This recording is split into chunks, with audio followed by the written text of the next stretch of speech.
you have two options. Option A is you can see everything that is going on in the world, you can feel everything that's going on in the world, but you do not have a physical body. So you can bear witness, but there isn't anything that you can really do. Or option B, you have a physical body like you do now. You can think, talk, walk, etc., and still exist. Which would you choose? And I asked this question knowing that in reality you already chose option B. But now that you're conscious that you chose option B, would you still choose that? Please let me know in the comments. And if you would still choose that, why do you think you chose your physical body this time? Please like, comment, share this video. My content is not getting pushed right now, and I really want as many responses to this question as possible. Knowing what you know now, would you choose option A or option B? If you're one of those people who has always said you don't want to come back to this planet after your time is up, I just want to let you know something. Unfortunately, I think that every single one of us is coming back, and more than a few times. Why? Because if this is the third dimension that we live in, and physical existence begins at the 13th dimension, meaning in order to get out of the material world, you have to get out of the 13th dimension. And most beings are on the third dimension. I mean, there are some 2D, 1D, obviously, beings, but most people right now are in 3D. There's a group of us who are in 5D. Do you realize how many lifetimes we likely have to get through to get back to 13?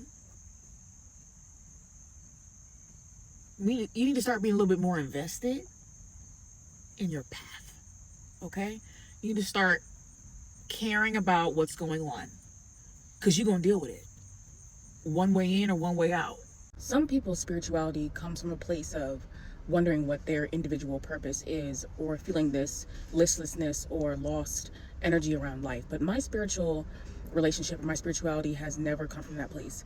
It has always come from a place of not understanding the purpose of any of this. Not my purpose. It's very easy for me to find purpose in lots of things. If you look around, there's purpose. There are people in need.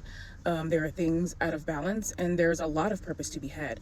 But my biggest gripe has always just been the universal experience of doing human life. And the biggest issue is transactional environments. And I don't even fully blame the energy of transaction fully on humans. It's really just how energy works. If you want a specific outcome from the universe, you have to exchange something to get that, even if that's just energetically. And that's the transaction of it all.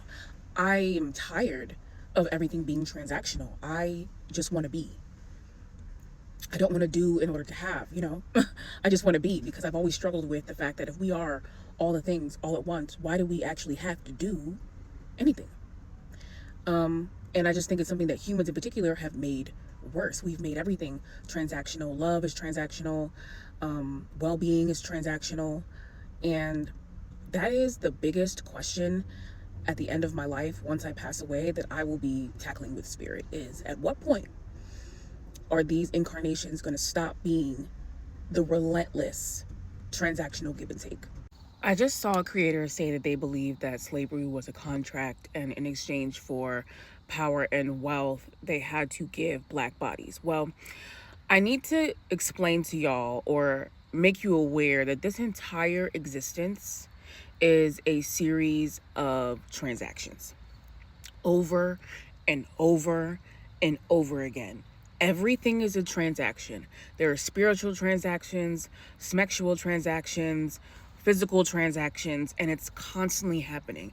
In order for you to manifest something out of this reality, you have to exchange it for something else. Everything. So the next time you ask the universe for something, you also have to implement what you're willing to exchange it for. It doesn't have to be dark. It doesn't have to be sinister. It can be very literal.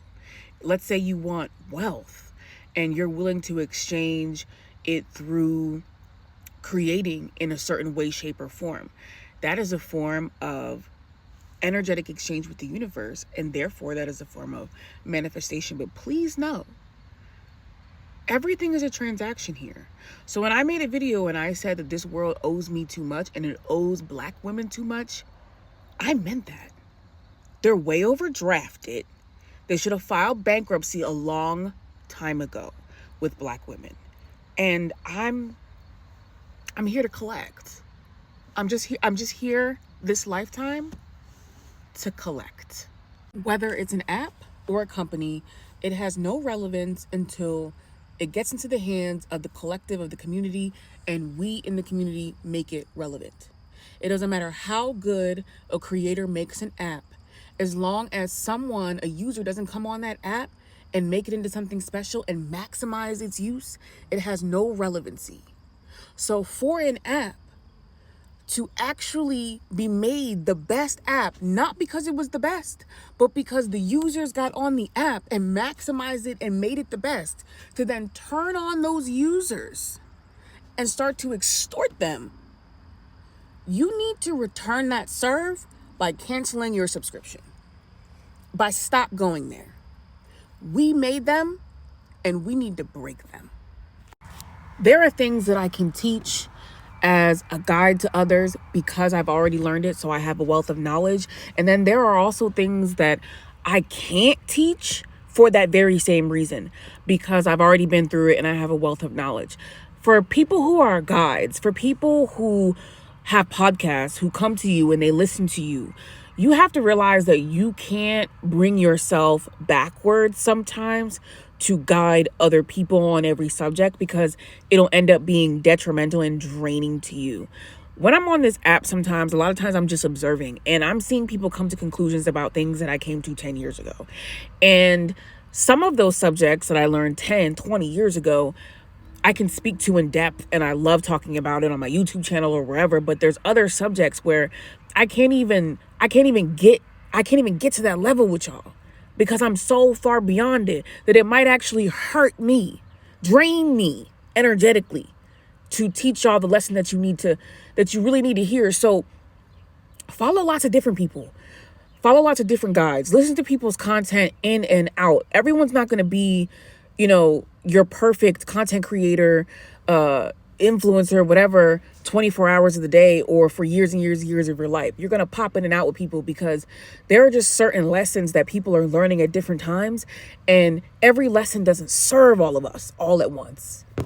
It's been 33 years between the 1992 LA riots and the current LA riots. So that tells me that a karmic loop is being completed, and that there are light elements and shadow elements to what's happening currently that can inform us of our individual roles right now.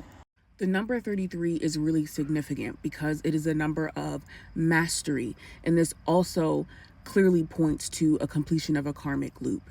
I'm going to put the light elements here and the dark elements here, but they're not as cut and dry as you might think.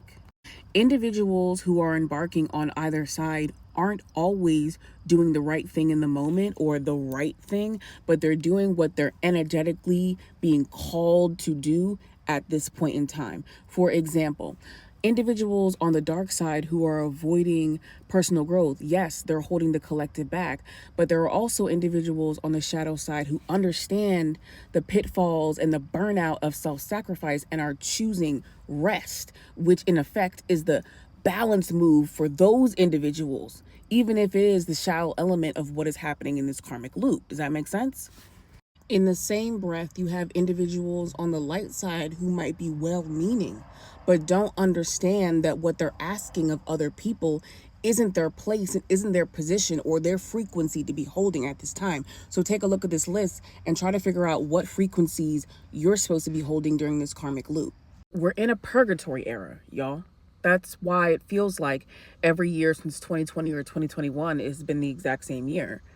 It's purgatory era. And we are suspended in between the old timeline and the new timeline. It's literally the void. The good thing is that I think purgatory era is coming to an end. At least I feel that way in my own energy. And if you're aligning with this video, then you probably are somewhat aligned with my energy. And I do think that it's ending. And I do think that it has a lot to do with people collectively wanting to lock in during the last half of this year. I mean, it's something that I've been doing all year, but to see other people want to lock in at this point of the year, I'm like, yeah, they're feeling it. Purgatory is ending and people are getting ready to pop out. And when people pop out, everybody's going to be different. Everybody's going to be an upgraded avatar, new skins version of themselves. It's going to be fun. Here's another karma lesson for you. Karma is about balance, yes, but it is also about coherence, okay? And this is for people who love to preach about taking the high road. Sometimes taking the high road is literally incoherent. Do you understand what that means? Like, I mean, it is energetically unclear. What you need to be doing is match for matching. And that's what you're seeing right now. If you're seeing people lack empathy for a soul, and I use the word soul very lightly, who also lack empathy, that's called coherence. And you thinking that you're taking the high road by showing so much empathy, that's indoctrination. You're not actually thinking for yourself. You're regurgitating what you're used to. You're used to protecting the abuser. So just remember that. Karma is coherence. And if it don't make sense energetically, you're not going to see it anymore. Because what's happening is, this is what I think y'all need to realize. In order for us to move from the 3D to a 5D consciousness, meaning that we all collectively are vibrating at the same level, we have to move out of the 3D reality that is very polarized, that for every good thing, there is an equal bad thing. When you move up dimensions, it's not the same way. It's not exactly how it is in the 3D. For the 3D, you're always going to get the good with the bad. But once we get to the 5D, you're going to get a neutral state. You're going to get coherence. You're going to get resonance. You're going to get real embodiment. You're going to see less faking and less not being, or less seeming like and more being. Do you understand? Check your own coherence. Okay, this is how you've been taught to miscommunicate with the universe. Let's say that somebody does something that hurts you, and you were taught that when someone hurts you, it isn't right to hurt them back, or you should meet, hatred with love, and that will create the balance. The reason why that doesn't work energetically in our particular reality is because internally, 9 times out of 10, that isn't how you really feel. 9 times out of 10, you're pissed, you're hurt, you're in pain. And when you're communicating something verbally that isn't actually matching your energetic field, the universe doesn't understand, i.e., incoherence. See my last post, okay? So if you want to communicate truly with the universe, and you have to be real with how it is that you're feeling and speaking at the same time. So in order to see the balance that we're looking for karmically, we need to see, and we will be seeing, bad people and bad things have bad consequences that affect them in particular specific ways. It may not be what karma you wanted them to have. It may not be to the severity that you wanted to see. It's not spicy enough for you, but it matters as per their soul journey, okay?